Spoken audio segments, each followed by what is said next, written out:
Hello Tubesters, it's Gav and welcome to another one of my videos. Today it's a bit of a ramble and a bit of a cautionary tale, I suppose you call it. As you know, I've been having a go at this I've been calling it a diorama, but I'm led to believe it might actually be a vignette.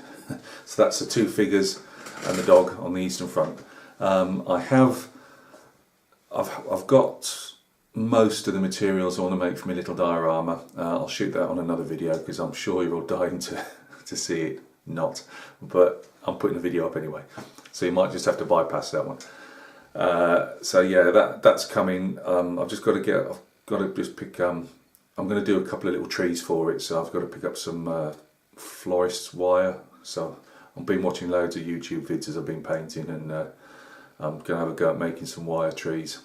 What could possibly go wrong? So yeah, we'll get to that video when I've got the last bits and pieces in a couple of days. This video is just, as I say, it's a ramble in a way, because it's just when things get a bit out of control in your thought process, which isn't very hard for me, to be honest with you. After this vignette that I'm doing at the moment, I thought to myself, I'm going to have a go at another one, but I've got an airbrush. I've never been able to use it in the sense of, people often say to me, oh Gav, you do some decent painting, which is very kind of them, on the brushes. I wish I could do that. And I always say it really is just wanting to do it, and getting your brush on some figures really, and just progressing each time with them. And that's what I've found. I've been selling some bits on eBay at the moment, which is stuff I painted years ago, and the sea change difference in those figures is massive. So I do believe, if you've got the wanting to do it, to improve. And also, as I've said before to people, when you're doing it for your own self, to put on a war games table, if it's if it's war games figures for yourself, you've got that under the cosh feeling of, I need to produce an army, or if you're doing it solo, 2 armies. So you're under a bit of pressure, and you don't feel that you can put the time that maybe I would do on a figure, because I'm painting it just to have a lovely looking figure, whether it's for a client, whether it's something I'm putting on eBay, or whether it's something for myself, which is very rare these days. And the same goes for larger scale figures, just for display. But I've never been able to use this airbrush. I bought a Iwata Neo, 50 quid, just a starter airbrush, just to see if I could get used to it. Well, I couldn't. I spent about 4 or 5 months picking it up, having a go. I've got a really decent compressor, an Iwata compressor, and I've got a spray booth behind me, which is just used for storage really, and making tufts on, because I don't use it for airbrushing. And the idea was I'd do some terrain with it for, war games and things like that, maybe a few wargaming vehicles. But of late I've been looking more and more at scale modelling again. I haven't scale modelled in 30 years. I think I was about 19 when my last, I actually remember the last one. It was a Revell BF109G, if I recall, in 1:72 scale. Anyway, as an aside. So I thought I'll build a kit, put it on a diorama. I can get to use my airbrush, try with it again, and get the pleasure of doing a few figures at the same time. Result.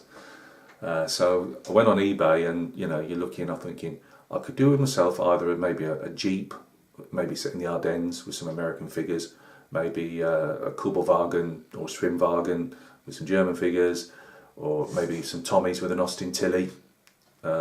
Something like that, something small. And so I thought, I don't want to spend a lot of money. I'll peruse eBay on the pre-owned kits and see what's around. I've been looking at a heck of a lot of kits and people building them, because they're great videos for me to paint along to. So I often have scale modelling guys videos on, because they tend to be a bit longer than most of ours. And so I was getting a good idea what was around, what were good manufacturers and bad, because obviously it's been years since I've done anything. So I spent a couple of evenings having a look at pre-owned kits. I'm a big fan of post-war aircraft as well. You'll often see on my likes, you know, helicopters and jets of different descriptions. And I wanted to do some 1 in 72 scale ones of those as a beginner again. But I thought, no, I'll do a vehicle first because I can do a nice diorama.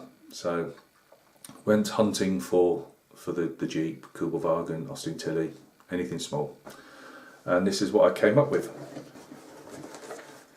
Yes, it's a big box for a little kit. I don't think it's such a little kit. I've got myself, I'll have to read off the side here, an M1130 Striker command vehicle. Yeah, I don't know if you can see it. Yes, it's not a little one, is it? How do we do this to ourselves? I mean, I even gave myself a cooling off period. This is a pre-owned kit, cost me $19.99 and £3 something postage, which I thought was a good deal. It's one of these buy it now ones, so it wasn't a put a bid on. But off I went. I did not put a bid. I did not put a buy it now on it. I went off, did my research, looked into the kit. This is between an 09 and a 2011 kit, so you know it's got some age to it. It's got photo etched brass. It's got all the things a beginner shouldn't really be touching. It's got photo etched brass. Has got three figures with it. It's got, you can make little ration cartons up. It, you know, you name it. It's got some nice little touches to it. But I just saw the big slab sides and that, and I thought, oh, I can, you know, really practice my airbrushing on that. So after a 24-hour cooling off period, with the thought of, well, if it's gone, problems are solved. Go back to looking for a nice little Jeep. It hadn't sold, hence why I've got it. So yeah, at some stage Gav will be making this this Striker command vehicle. It hasn't got an interior in, and I've looked at the price of resin kits, even if I could get one for an interior for it, and it's probably way out of my price range. I've got different plasticard and that, but without knowing the interior of a command vehicle, and I just can't find one on you know, on the net, the actual interior properly. There's plenty of the vehicle infantry carrying variants, but not the command. So, and I might be pushing my skills just a tad. So I think it might just be out the box, closed up, paint the figures obviously, put it on maybe on a small diorama of some description. The only thing small about this will be the actual base it's sitting on.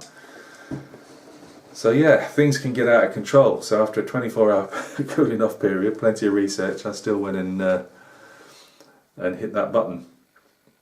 So I'm going to be doing this in the future. Might be doing a few 1 in 72 jets at some stage. As I say, I haven't moved away from the figure painting. I enjoy it too much to move away from it, and it's also obviously a business. So yeah, I just wanted to show you when the best made plans never survive first contact with the enemy. And this one certainly hasn't. So thanks for joining me on this ramble. I hope everything's going well with you guys. I hope you're not going to make the same mistakes as me, and I won't be building this kit until I finish the Saxon commission, because it'll never get finished otherwise. So it's probably going to be a month to 6 weeks away before I actually get it done. So if you'd like to see some videos of this Striker being built and painted, they'll be on sometime obviously over the autumn and into the early winter. If you don't like to see that, I suggest you just walk away from the videos, because I always say with my channel, I just put up what I like to put up. So I hope everything goes well with you. I hope you're not making the same type of mistakes that I'm making, and I will catch you again on another video, and hopefully we'll be talking about some figures. So I'll see you again soon.